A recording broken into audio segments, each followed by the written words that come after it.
नमस्कार, मैं मनीष स्वागत करता हूं आपको अपने इस यूट्यूब चैनल पे। दोस्तों, आरआरबी एनटीपीसी के रिगार्डिंग हम लोग स्टैटिक जीके देख रहे हैं, तो उसी कड़ी को आगे बढ़ाते हुए आज का सेशन स्टार्ट करते हैं। पहला क्वेश्चन है, बहमनी राज्य के अंतिम शासक कौन थे। देखिए, आपके हिस्ट्री में एक क्वेश्चन बनता है बहमनी साम्राज्य। तो सबसे पहले इसमें बहमनी साम्राज्य के बारे में तो उतना आपको याद नहीं करना है, लेकिन हाँ, इसके प्रथम शासक यानी कि इसके फाउंडर और इसके लास्ट शासक के बारे में आपको पूछा जाता है प्रश्न। तो अगर प्रथम शासक की बात करें यानी कि फाउंडर की बात करें तो अलाउद्दीन, जिसको कि मैंने आपको याद भी करवाया है कि बहुत मनी किसके पास होगा, जिसके पास अलाउद्दीन यानी कि जो जीन होता है, अलाउद्दीन के पास एक जीन का आप कह सकते हैं एक चिराग था। चिराग उससे वो क्या करता था, रगड़ता था, उस चिराग को रगड़ता था, तो उस अलाउद्दीन के पास बहुत सारे मनी आ जाते थे। ठीक है, तो इस तरह से हम याद करते हैं कि मनी, बहुत मनी किसके पास होगा, जिसके पास अलाउद्दीन का चिराग होगा। ठीक है, अलाउद्दीन का जो चिराग है जिसके पास होगा उसके पास बहुत मनी होगा। तो ये फाउंडर था। लेकिन क्या हुआ कि कलीमुल्ला, ठीक है, नाम क्या है, कलीमुल्ला, जो कि इसका लास्ट शासक रहा। इसके पास बहुत मनी रहते हुए भी ये हार गया, यानी कि अपना मुंह काला करवा लिया। ठीक है, हार गया मतलब कि ये लास्ट शासक हुआ, इसके बाद कोई दूसरा शासक आ गया होगा, यानी कि इसको हरा दिया गया होगा, यानी कि ये अपना मुंह काला करवा लिया होगा। ठीक है, बहुत मनी होने के बावजूद भी ये अपना मुंह काला करवा लिया, यानी कि हार गया, यानी कि लास्ट शासक हुआ। तो इस तरह से दोनों हम याद कर लेंगे कि प्रथम कौन था और लास्ट कौन था। ठीक है, अगला देख लेते हैं, किसने सुनील गावस्कर को नाइटहुड की उपाधि दी थी। देखिए, सुनील गावस्कर को नाइटहुड की उपाधि एलिजाबेथ सेकंड ने दी थी। आपके ऑप्शन थे चार्ल्स प्रथम, ये राजा हुआ करते थे, एलिजाबेथ प्रथम रानी हुआ करती थी, और एलिजाबेथ सेकंड भी अभी जो कि रानी है। ठीक है, तो ये एलिजाबेथ सेकंड नाइटहुड की उपाधि दी थी किसको, सुनील गावस्कर को। ठीक है, अगला क्वेश्चन की ओर बढ़ते हैं, सबसे पहले बिक्री कर लगाने वाला शासक कौन था। तो देखिए, अगर हम चंद्रगुप्त मौर्य की बात करें, जो कि मौर्य साम्राज्य के संस्थापक रहे, उनका जो क्षेत्र था वो काफ़ी बड़ा था। आप देखेंगे कि पूरा नॉर्थ इंडिया और इधर वाला अफगानिस्तान से भी थोड़ा सा आगे तक चला गया है।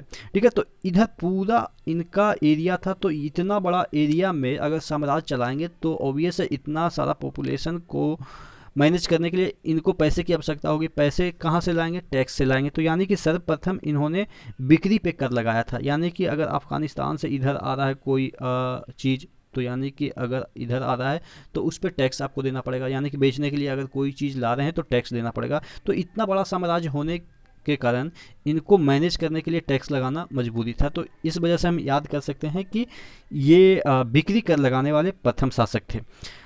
अगला क्वेश्चन की ओर बढ़ते हैं, शाहजहां ने मोती मस्जिद कहाँ बनवाया था। देखिए, मोती मस्जिद के संदर्भ में दो प्रश्न पूछे जाते हैं। एक शाहजहां के संदर्भ में पूछा जाता है कि उन्होंने कहाँ पे बनवाया था, और औरंगजेब ने कहाँ बनवाया था।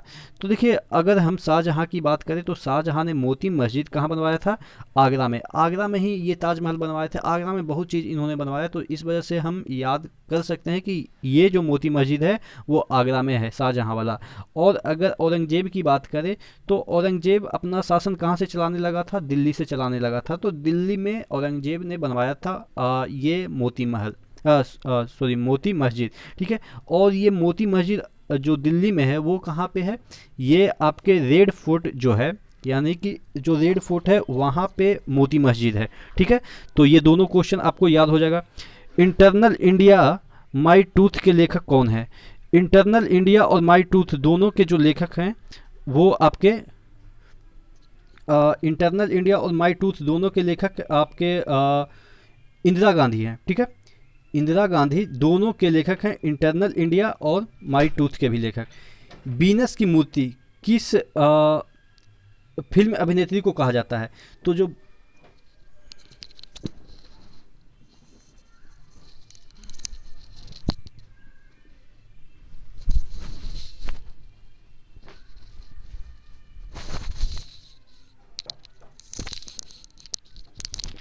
तो वीनस की जो मूर्ति है वो मधुबाला को कहा जाता है। ठीक है, वीनस की मूर्ति किसे कहा जाता है, एक पुराने अभिनेत्री हुआ करते थे बॉलीवुड में, वीनस की मूर्ति जिन्हें कहा जाता था मधुबाला को। वाइट जिसे हम हिंदी में अंगमारी रोग कहते हैं। देखिए, वाइट की बात करें तो यहाँ पे बी से स्टार्ट होता है, BLIGHT, ब्लाइट। इसको हम ब्लाइट नहीं पढ़ते हैं, वाइट पढ़ते हैं, ठीक है, वाइट इस तरह से प्रोनाउंसिएशन में ही, लेकिन हालांकि ब्लाइट होता है, ठीक है, ब्लाइट ही लिखा हुआ है।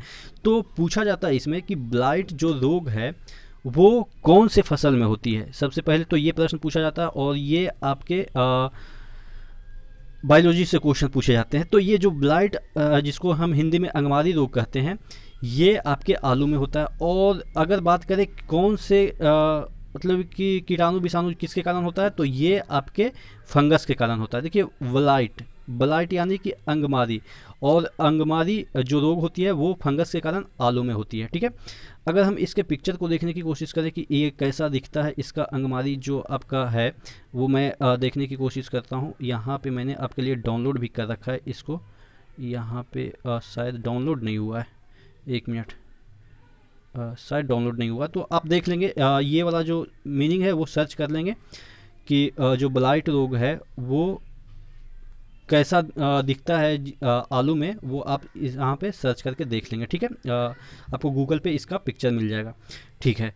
राइट्स में टी का मतलब क्या होता है, जो राइट्स है उसमें टी का मतलब होता है टेक्निकल। अगर हम इसके फुल फॉर्म की बात करें तो राइट्स मतलब होता है rail India technical and economic service, ठीक है। राइट्स का मतलब होता है rail India technical and economic service, और इसका मतलब अगर पूछा जाए कि टी का मतलब, इसी तरह के आपके फुल फॉर्म पूछे जाते हैं, पूरा नहीं पूछा जाएगा, उसमें एक वर्ड का ही सिर्फ मतलब पूछा जाएगा। तो अगर हम बात करें राइट्स में तो टी का मतलब होता है टेक्निकल, ठीक है। तो आशा करते हैं जितने भी क्वेश्चन आपको मैंने कराए वो आपको याद हो गए होंगे। तो इसी तरह से बने रहेगा चैनल के साथ। नेक्स्ट वीडियो में नेक्स्ट अपडेट के साथ मिलते हैं, तब तक के लिए धन्यवाद।